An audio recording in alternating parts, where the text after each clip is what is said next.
as I mentioned 2 nights ago, I believe, Brampton Mayor Patrick Brown has been disqualified from the Conservative leadership race, which means he will not be the leader of the Conservative Party and will not be the Prime Minister. He wasn't going to win anyway. And thank God for that. He was not going to win. He's been on television now saying, oh, they're just afraid of me. And this is all Pierre Poilievre, and the party insiders want Pierre Poilievre, and they got rid of me because they're scared of me. I mean, if that were true, why not get rid of Jean Charest, who's way ahead of Patrick Brown? Patrick Brown is in 3rd place, and a distant 3rd at that. I mean, if they were so afraid, get rid of Jean Charest.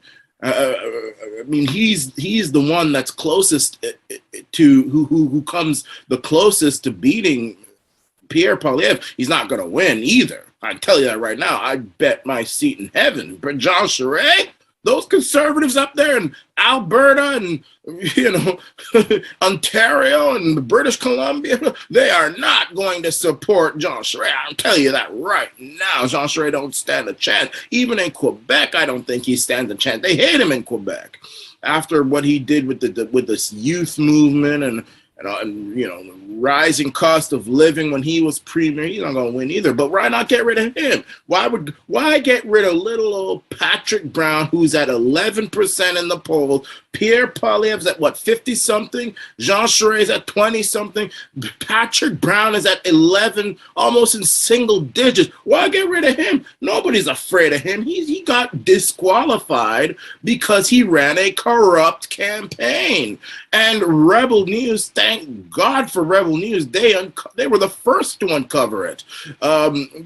He accepted, first of all, having people in his, using City of Brampton resources, and with that I include employees on his campaign, but accepting donations from corporations, which you're not allowed to do under the Canada Elections Act. That's why he got disqualified. And now he's whining about how Pierre Poilievre's people are the ones that are getting rid of him.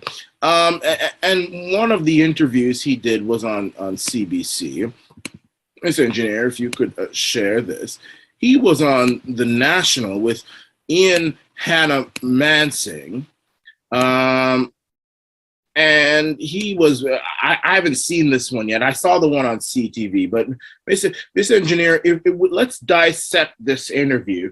And I want you to pay attention to some of the questions that I would ask if Pierre Poilievre were to ever come on Arana Nation. I know he wouldn't. I'm going to reach out to him. And if he doesn't want to come on, I'll ask one of his people. I know people who are close to him.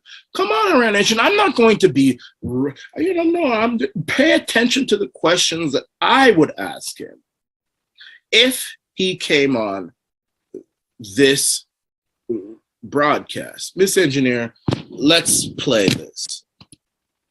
Campaign finance rules, and he joins us now from Brampton. Rewind it, please. Patrick Brown now disqualified over allegations that he violated campaign finance rules, and he joins us now from Brampton, Ontario. I know you've done a lot of interviews, obviously a lot of thinking. This evening, is there any chance that there was wrongdoing by anyone in your leadership campaign?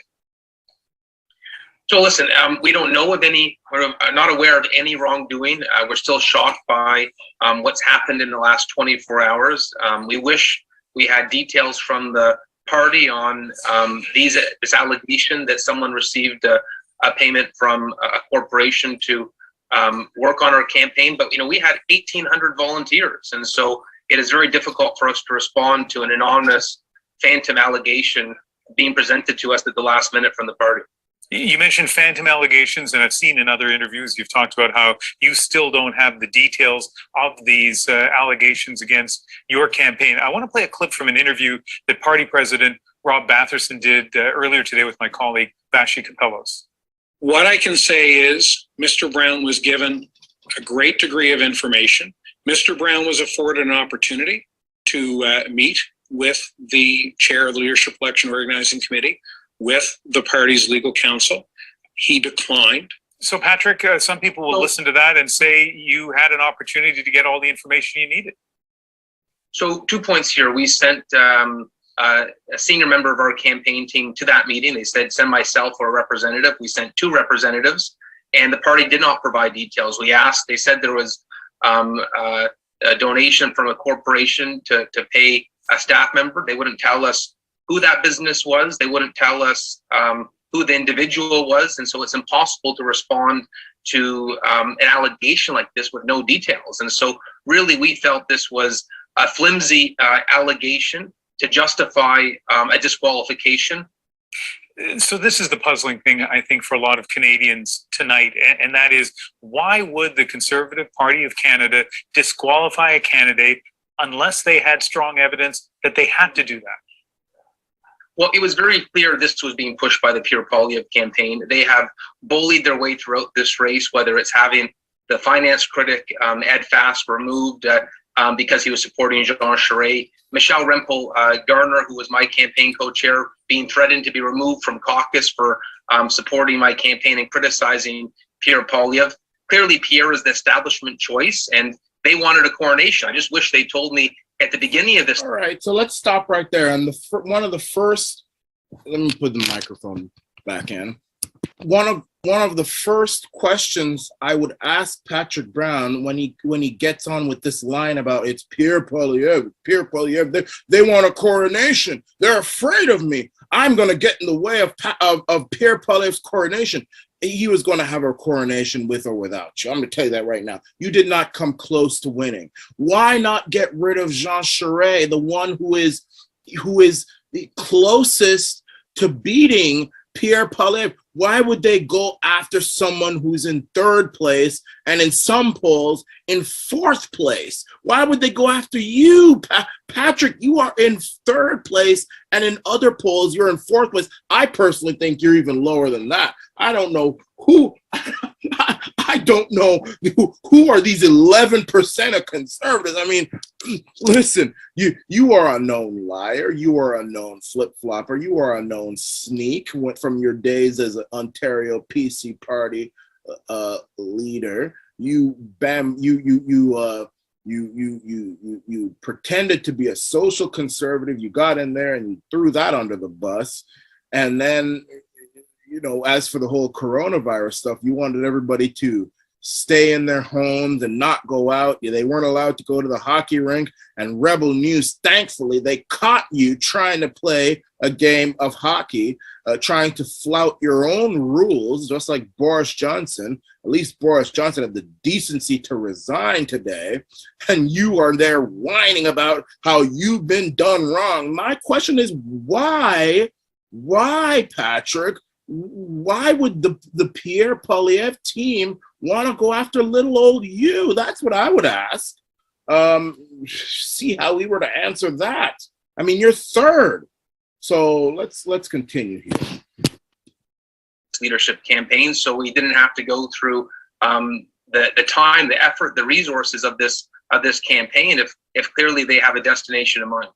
But the party president told Vashi in that interview earlier today that these allegations came from a whistleblower within your campaign, not the Poilievre campaign. Well, we have no details, and so we just hear these random allegations, but it's very clear the people that were advocating this were supporters of Pierre Poilievre. The people that had supported Pierre Poilievre at every aspect of this campaign on Leoc were the ones who were doing this. My next question to Patrick Brown would be, what evidence do you have that this was the Pierre Poilievre campaign? I mean, if this was a whistleblower on your election team, which uncovered this, I mean, even your own people can't stand you. I mean, what evidence do you have that this is Pierre Poilievre? Is this just stuff that you're making up in your head? So let's go on. It was a split decision of Leoc. There was 6 members of Leoc that felt this was an egregious move of the party. And frankly, it was a member of Pierre Poilievre's campaign who told my campaign co-chair, John Reynolds, the former party leader, that this is what they intended to do. So Pierre Poilievre's campaign clearly was nervous about something, and I really felt that we had a path to victory, that Pierre Poilievre had a tenuous grip on this leadership with Jean Charest's strength in Quebec, the memberships we had sold in every urban center of Canada, and frankly, Leslie Lewis being very critical of Pierre Poilievre. You know, his ability to win this was coming into question. And so, all right. My next question would be, how can you say you have a path to victory when you are not in second place, you are in third place, and you are in a distant third behind Poilievre and Jean Charest? What possible explanation could you have to state that you had a path to victory? I mean, it would be a shock.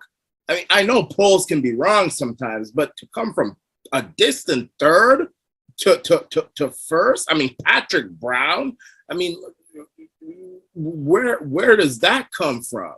Where on earth does that come from? You say you sold all these leaderships. Another question I would ask him is,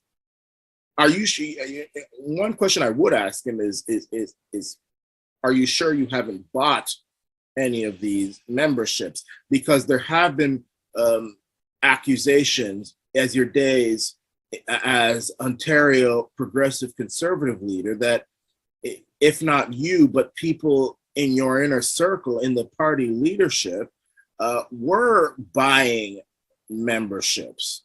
So are you sure you're not doing that? I would ask him that question. You know, it's just unprecedented to have something like this happen. Mere days before the ballots were being sent out.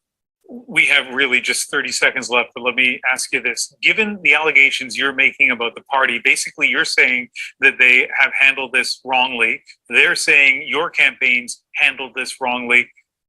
For members of your party out there, can they trust the Conservative Party of Canada? I'm worried about the credibility of this leadership election process. You can't disqualify 150,000 Canadians, more than 150,000, from having their voice. We wanted to save the party from going down a Tea Party direction of trying to replicate the Texas Republicans of Ted Cruz. We're trying to stop this peer coronation, but clearly the party doesn't want us to. Another question I would ask him is, do you plan on becoming a liberal? Why not just say you're a liberal? Because you clearly sound like a liberal. You're talking about how you don't want the party to go down the Texas Republican Party and Ted Cruz and Tea Party. I mean, you sound like a very bitter, I wouldn't say woman scorned, but you sound like a bitter boy scorned who just is going to, who just wants to pack up his toys and be a liberal. Why not just call yourself a liberal? Are you a liberal? Because you clearly sound like one. I mean, can we expect you to maybe try to run for leader of the Liberal Party when Justin the Tar-Face Mac Daddy Trudeau finally is ousted, which I do believe he will not go and run in the next election, Justin Trudeau, even though I wish he would, because I want to beat him. I don't want him to just leave comfortably. He needs a whooping. But anyway, I mean, that's what I would ask him, you know, because that's what he sounds like. Patrick Brown, and you know, I don't even dislike him because of that. You know, I respect Jean Charest, who is also a red Tory, a liberal conservative. I respect him because Jean Charest comes out and says, I'm a red Tory and come do something about it. And Jean Charest goes to every debate. He goes on every interview that he's asked to do. And he says it, I'm a red Tory. I think the truckers were stupid. They should all have been arrested. They were illegal. I love all the mandates. They're great. We should have more mandates. He comes out and says it. Patrick Brown is just like Aaron O'Toole. He will sneak his way into leadership of these parties by saying he's some big old conservative. He's now saying he's against carbon taxes when he was for carbon taxes as leader of the PC party, after he campaigned on being against carbon taxes when he was trying to run for leader of the PC party. So he tries to be this big old brave conservative from the outside when he's running, or that when he becomes leader, He changes on a dime. And that I don't respect. I don't respect him. He is smarmy. He is corrupt. He is a snake in the grass. There is nothing that I trust or really necessarily even like about Patrick Brown. He's now even saying, well, I was one of the first mayors to stop the vaccine mandates. But you also had mandates in Brampton, and you broke your own mandates as well. And you're only saying that, I believe, because you're running for leader of the party and you're just trying to get the people who don't like mandates to vote for you so that you could turn around and say, we're going to have mandates. I believe that. So once you break my trust, it's hard to get it back. So, yuck. Hurry up and let's finish up this interview, Mr. Engineer. I can't look at this face no much longer. All right. Patrick Brown, thank you very much. All right, good. My pleasure. He's gone. All right. So those are the questions that I would ask him. One, how could you say that the Pierre Poilievre campaign is afraid of you when you were in third place? And how could you say you had a path to victory when you were in third place? Are you planning to be a liberal? Because that's what it sounds like you are probably going to be. You wanted to prevent Texas Republicans and Tea Party people and all this sort of stuff. There was another interview he did on CTV, which I'm not going to show, but he stated, well, Pierre Poilievre wanted to ban vaccines for young people. I would say, what proof do you have of that? Where did Pierre Poilievre say that? Where did he say that? Where in Pierre Poilievre's manifesto did he say he wanted to ban vaccines for young people? Now, I've heard him say he doesn't want it to be forced onto people. That I've heard. But where did he say he wanted to ban it? I would ask him that question. And Evan Solomon, who did that interview, didn't call him out on that. And Evan Solomon is probably one of the better journalists in Canada. So I'm a bit surprised that he didn't call him out on that. You can't just make up blatant lies like that. That's just another form of corruption, sneakiness. You can see it in his face. I mean, he's corrupt. And listen, he's doing all these interviews. Come on here. Get some real questions down your throat. Real questions. Those are the questions I would ask him, among others, as the interview were to go on. Now, I know he's not going to, because just like all these other politicians, they can't handle outspoken people. I mean, not even because I'm outspoken, but because they know I'm going to ask them real questions that are going. They can't stand it, especially these Canadian politicians. These Canadian politicians, they think that they're gods. They think they're the best thing since sliced bread, and you can't talk to them any kind of way, which I would. I ain't afraid of no damn Canuck politician. You must be out of your damn, especially these conservative ones, these fake ass conservatives like Patrick Brown. I'm going to ask you a question. I mean, I'm not going to be ugly to you, no, but I'm going to ask you these questions, and you're not going to get away with saying lies about Pierre Poilievre that he wants to ban vaccines for young people. Ban, meaning that if you take it, you go to jail or you get a ticket. I've never heard Pierre Poilievre say that, and I'm not even a Pierre Poilievre supporter. I'm a Roman Baber supporter. As an independent, I'm a Roman Baber, because Roman Baber, he was against all of these mandates before all of them, and he risked his job, and he lost his job standing up for our freedoms. Pierre Poilievre was as quiet as a lamb until very recently, when he knew that Aaron O'Toole was safely out of the way.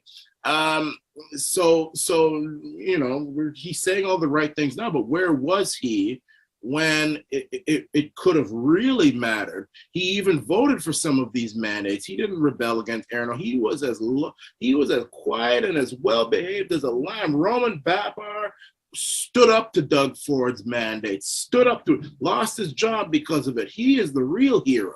That's who. I'm a Roman Baber supporter. I'm not a Pierre. If Pierre wins, that's fine. We'll see how he is. I'm very, very cautious when it comes to these conservative politicians. They like to say all the great things to get conservative votes, and when they get in there, They turn on a dime. So I'm not, I don't even think Patrick Brown should have necessarily been disqualified. Let him stay there with his corrupt self. He wasn't going to win.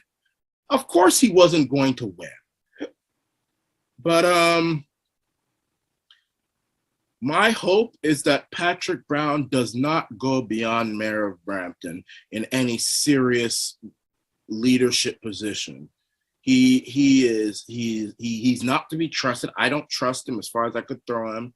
He is corrupt. He's sneaky as anything. He'll say and do anything to get elected. I mean, I don't know. I think he'd kill his own mama to become Prime Minister of Canada. If someone told him, you will be Prime Minister of Canada if you kill your mother, Mama Patrick, watch out. Your son's gonna tear you up in your sleep too. I truly believe that. If Patrick Brown was told, you need to burn your house down with your family in it, and you will be, if God came down from heaven and said, I have the power to make you Prime Minister of Canada, you will be Prime Minister. You won't have to campaign for nothing. You can just sit back and you will be Prime Minister on this date. I promise you. The only thing you have to do is burn down your house with your family in it. He would do it in an instant. I'm telling you, he would do it in an instant. Patrick Brown. Patrick Brown. I've met Patrick. I've met him more than once, looked him in his eyes. I didn't say that. I knew what he was. I didn't even support him when he was running for leader of the Progressive Conservatives of Ontario. Patrick Brown is a shyster. That's all there is to it. Now shut up, stop whining, take your punishment like a man, and go back to being mayor of Brampton, Ontario. This is the